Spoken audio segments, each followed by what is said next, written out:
بسم اللہ الرحمن الرحیم الحمد للہ رب العالمین والصلاة والسلام علی سید المرسلین وعلی آلہ واصحابہ وازواجہ وذریاتہ وبناتہ واہل بیتہ اجمعین۔ ناظرین و سامعین، السلام علیکم ورحمۃ اللہ وبرکاتہ۔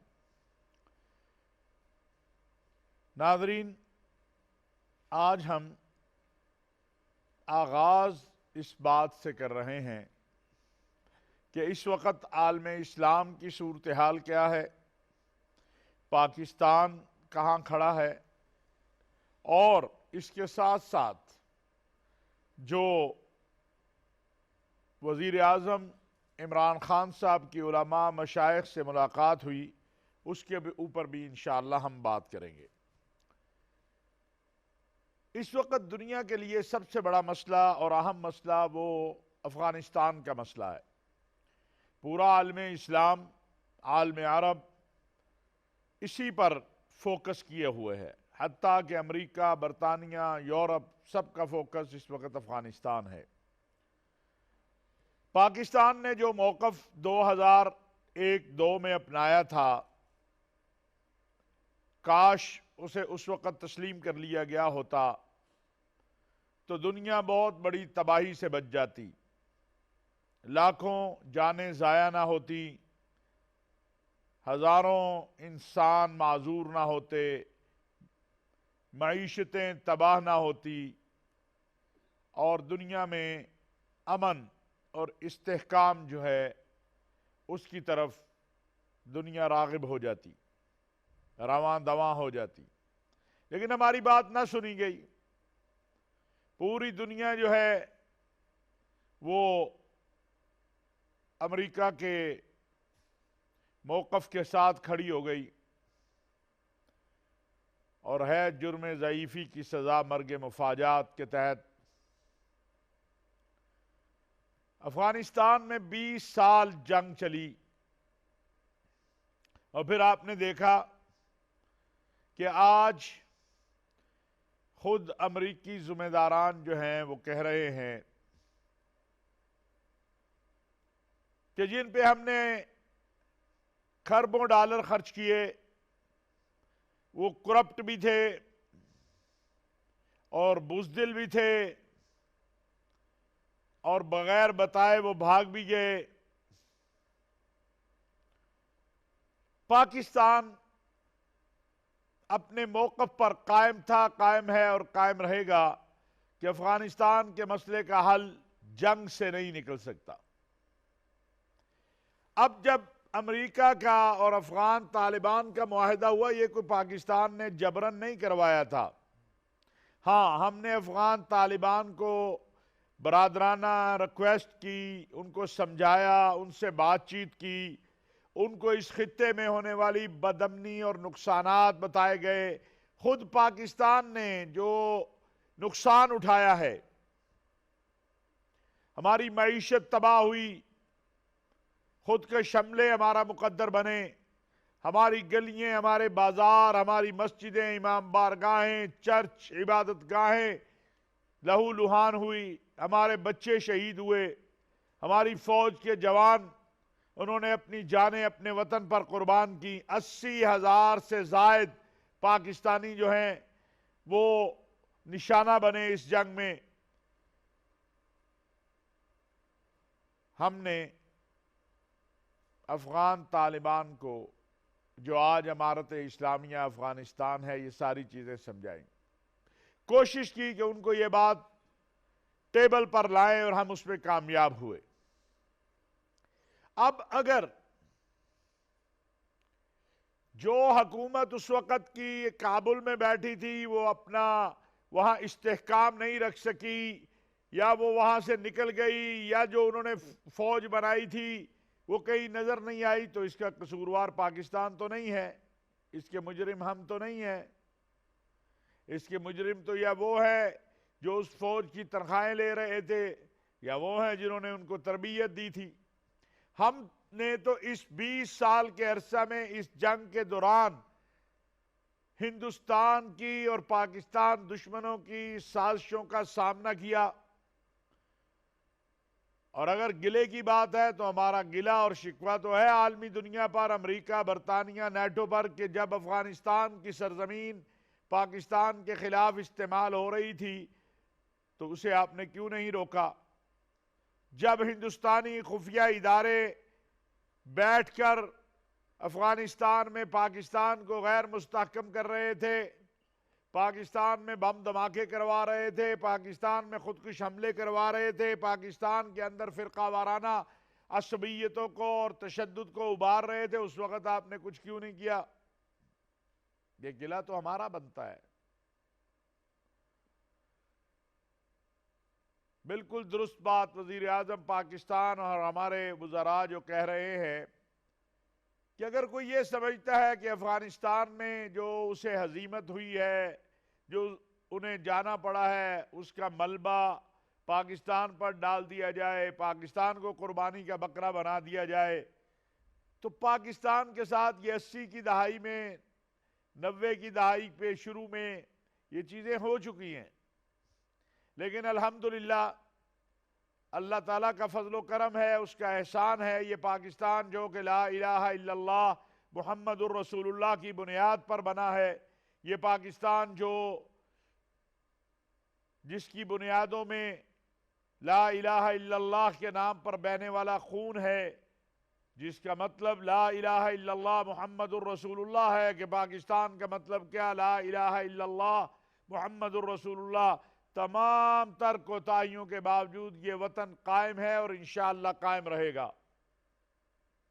پاکستان نے دہشت گردی کی اس جنگ میں فتح حاصل کی ہے جس میں بہت سارے وسائل رکھنے والے ممالک جو ہیں وہ ناکام ہوئے۔ آپ شام کا حال دیکھیے، آپ عراق کی حالت دیکھیے، آپ لیبیا کی حالت دیکھیے، یمن کی حالت دیکھیے، لیکن الحمدللہ چونکہ ہم ایک مضبوط قوم ہیں اور مضبوط فوج ہے ہمارے پاس، ہمارے سلامتی کے ادارے، ہماری پولیس، اور اللہ کریم کا سب سے پہلے فضل و کرم اور احسان ہمارے اوپر جو ہے، اس کے نتیجے میں آپ نے دیکھا کہ الحمدللہ آج پاکستان اس دہشت گردی سے پاک ہے۔ اگرچہ ہماری یہ اطلاعات بھی ہیں، شواہد بھی ہیں کہ ہندوستان پاکستان میں دوبارہ وہ آگ لگانا چاہتا ہے۔ پہلے محرم میں کوشش کی گئی، 10 محرم کے بعد پھر کوشش کی گئی، اور اب پھر یہ سلسلہ جاری ہے۔ لہذا اس پر قابو کیسے پانا ہے، یہ بھی آج میں بات کرنا چاہتا ہوں۔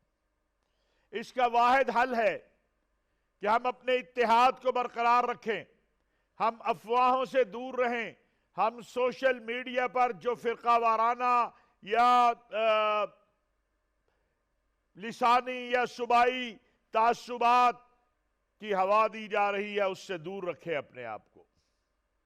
ہم اس بات کے اوپر ہمارا یقین ہونا چاہیے کہ ہم ایک اللہ کے ماننے والے ہیں، یہ میں مسلمانوں کے لیے کہہ رہا ہوں، ہم ایک اللہ کے ماننے والے ہیں، محمد عربی صلی اللہ علیہ وسلم کی رسالت و ختم نبوت کے ماننے والے ہیں، اصحاب رسول و اہل بیت خلفاء راشدین امہات المؤمنین رضوان اللہ علیہم اجمعین کے ماننے والے ہیں۔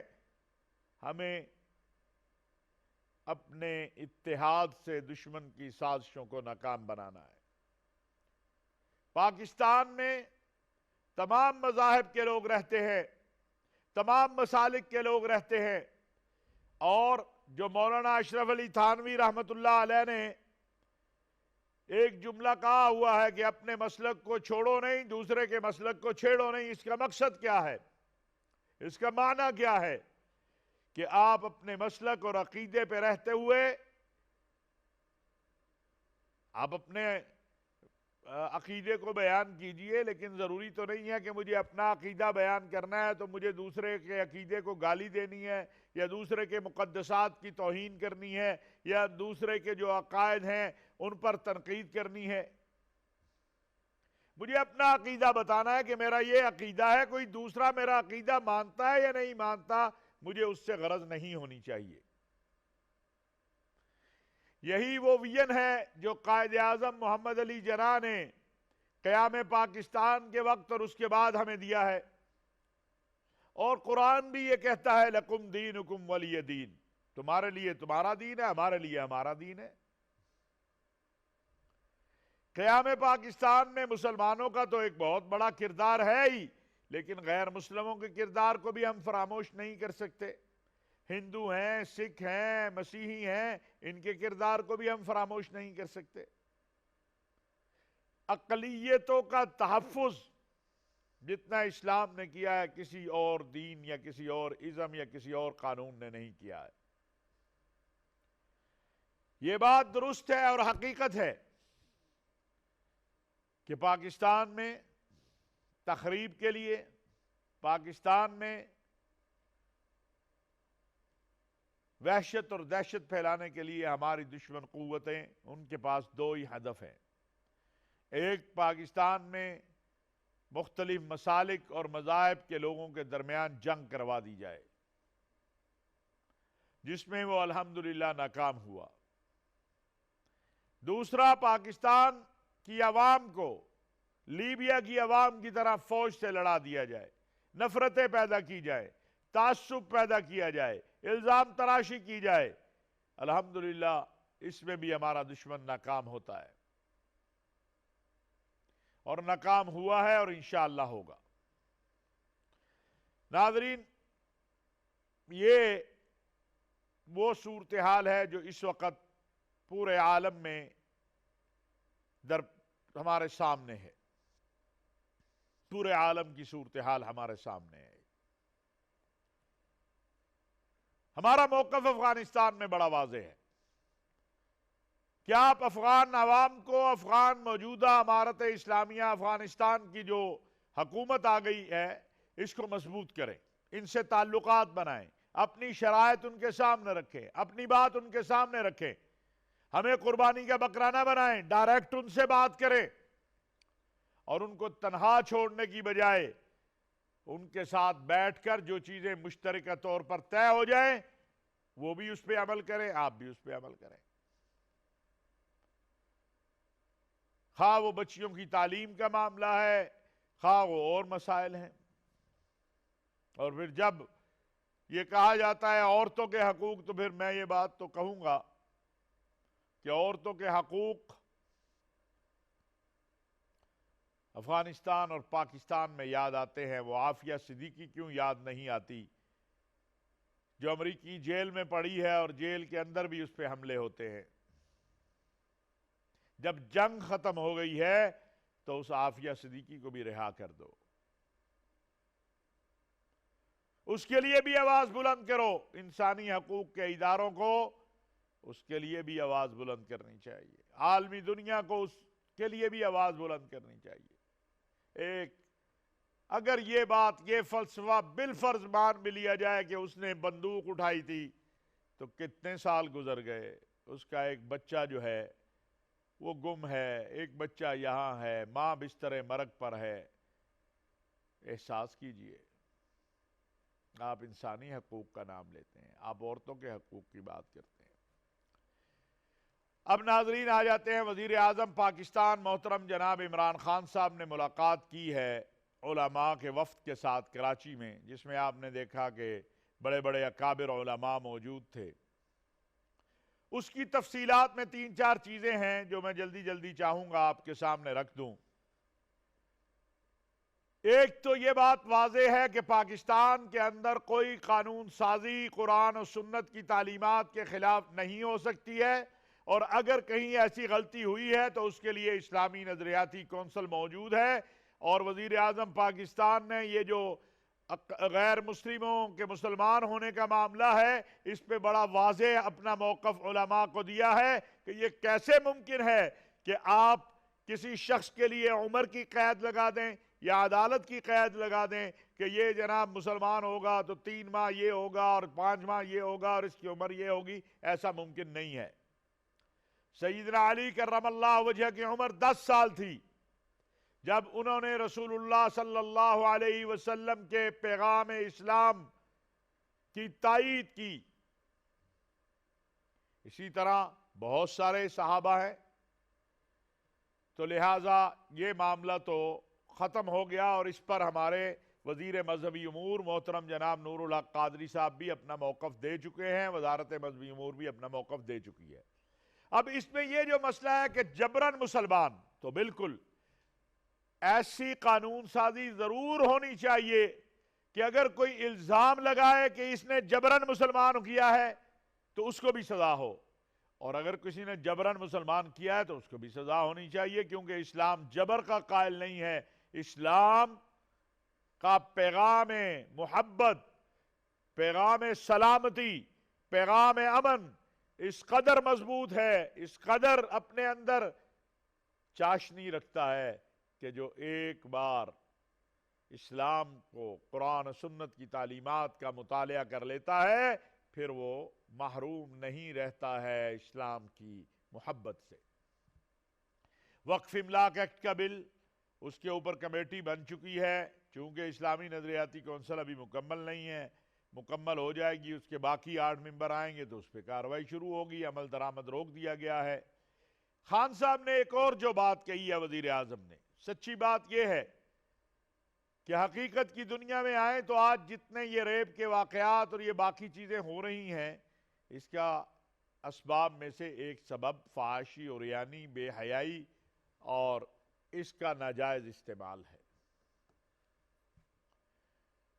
اس کی طرف ہمیں توجہ دینی ہے، اور بہت زیادہ توجہ دینی ہے، اپنی نوجوان نسل کو بچانے کے لیے۔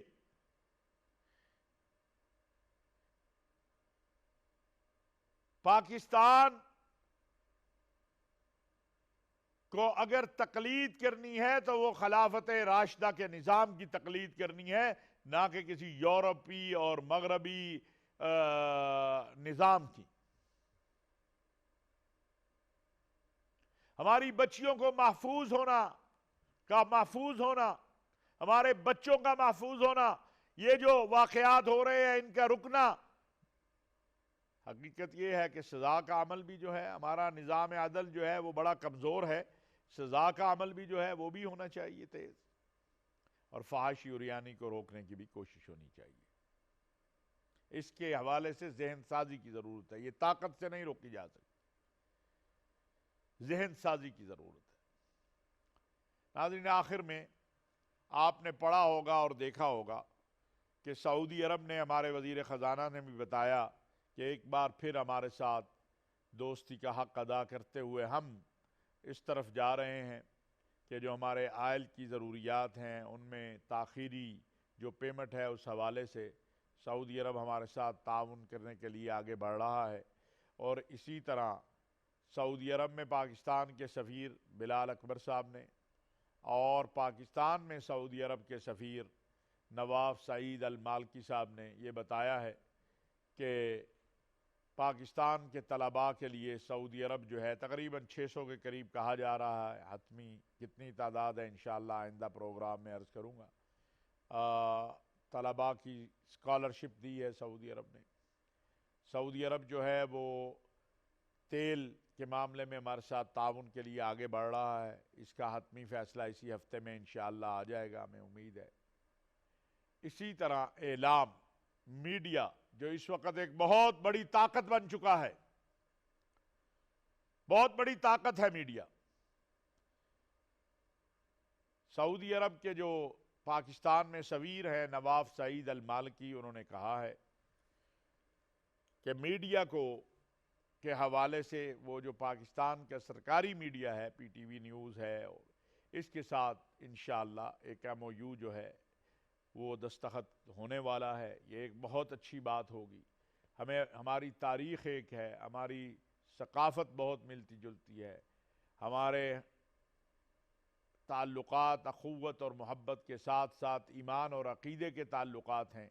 پاکستانیوں کو حق حاصل ہے کہ وہ اپنے برادر اسلامی ممالک کے حوالے سے تاریخ کو جانیں، اور ہمارے برادر اسلامی ممالک کی عوام ہماری تاریخ کو جانیں۔ اسی طرح ناظرین، کویت ہے، کویت نے پاکستانیوں کے لیے جہاں میڈیکل کے ویزوں کا اجرا شروع کیا ہے، وہاں اور بھی کئی مدوں میں یہ سلسلہ شروع ہو رہا ہے، اور یہ تقریباً 12 سال کے بعد یہ سلسلہ دوبارہ شروع ہوا ہے۔ الحمدللہ ہماری جو عراق کا، مصر کا، امارات، سب سے بہت اچھے تعلقات ہیں ہمارے اور آگے بڑھ رہے ہیں۔ دعا ہے کہ اللہ تبارک و تعالی پاکستان کو اور عالم اسلام کو اور ارض حرمین شریفین کو مزید مضبوط اور مستحکم بنائے، اور ہمیں باہمی محبت اور اخوت سے پوری امت کے جو مسائل ہیں ان کو حل کرنے کی توفیق عطا فرمائے۔ وما علینا الا البلاغ المبین۔